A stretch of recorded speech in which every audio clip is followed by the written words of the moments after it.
yang ditempatkan di sel khusus tidak ada di Indonesia, ada nama sel khusus. Yang ada hanya dua, yaitu sel perempuan dan laki-laki. Yang saat ini, yang setahu saya bahwa Milan itu ditempatkan di sel laki, tapi sel yang saat ini kelihatannya kosong, makanya ditempatkan di sel laki tapi kosong. Ya udah, pada prinsipnya kan itu udah sesuai. Apa yang dilakukan penyidik itu udah sesuai dengan undang-undang yang berlaku, ditempatkan di sel, bukan sel khusus, sebenarnya sel laki-laki. Nah, permasalahannya sekarang kan kita lihat bahwa status dari Milan ini kan sebagai laki-laki di KTP-nya, tapi gaya hidup, postur semua, gaya atau bodinya seluruhnya itu perempuan. Jadi ketika kita masukkan dia ke sel laki-laki, kita tidak bayangin apa yang terjadi untuk Milan. Jadi secara psikolog, wah, itu akan lebih membahayakan daripada kasus yang dialami. Nah, kita kan punya hak asasi, dia kan punya hak. Ketika dia ditempatkan di satu laki, ada pelecehan yang luar biasa. Dan menurut saya udah tepat secara psikolog maupun secara hukum hak asasi manusia, dia udah tepat, udah cocok ditempatkan di sel khusus, bukan sel khusus untuk dia pribadi, nah, tapi diletakkan di sel yang ada blok dengan laki-laki. Ya, untuk permasalahan hukum itu beda, berdiri sendiri. Masalah dia gender sebagai saat ini laki di KTP tapi statusnya kehidupannya dia perempuan tidak akan mempengaruhi hukum, karena hukum di mata seluruh warga negara Indonesia adalah sama di depan hukumnya, jadi nggak ada masalah. Jadi hukuman itu tidak akan membedakan dan pasti. Maka saat ini banyak hal yang terjadi, harus masuk ke rehabilitasi. Rehabilitasi itu yang memang undang-undang mengharuskan itu ada. Gitu. Nah, kalau rehab itu ada dua, bisa memutuskan batang rantai, bisa juga tidak. Karena dalam rehab itu bisa aja orang itu berubah total, tapi bisa juga orang itu begitu keluar rehab terjadi lagi kondisi yang sama.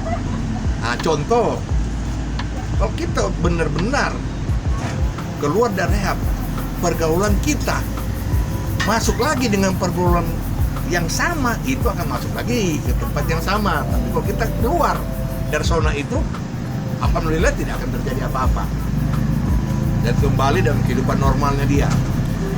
Banyak artis yang tidak kena narkoba.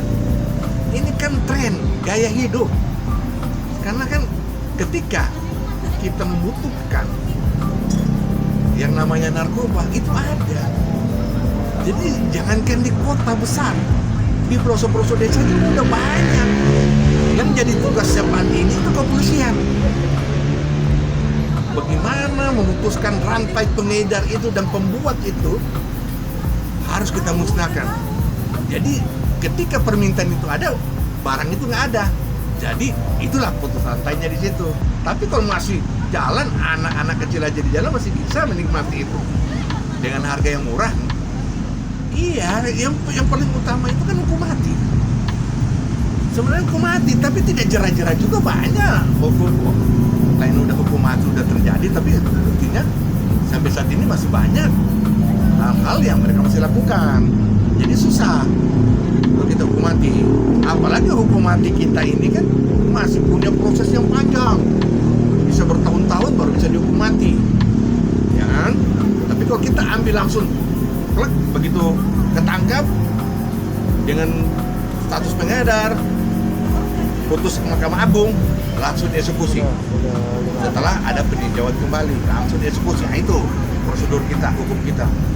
Yang pertama, benar-benar menjaga keamanan imigrasi.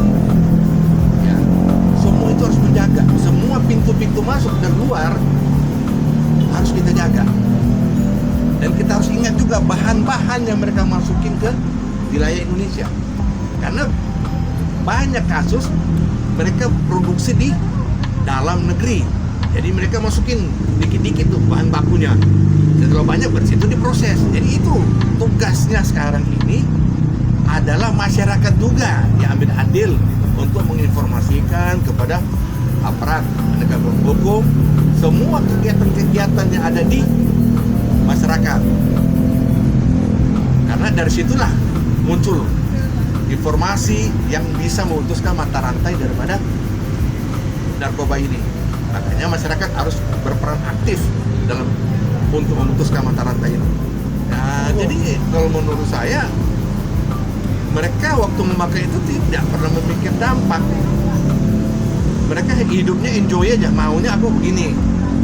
Mungkin ketika dia mengonsumsi barang-barang haram ini, mereka mungkin mendapat kehidupan yang lebih fantasis atau apa bentuknya lah. Ya kan, berpikiran yang luar biasa gitu kan, seakan-akan dia udah melayang-layang aja dia kan.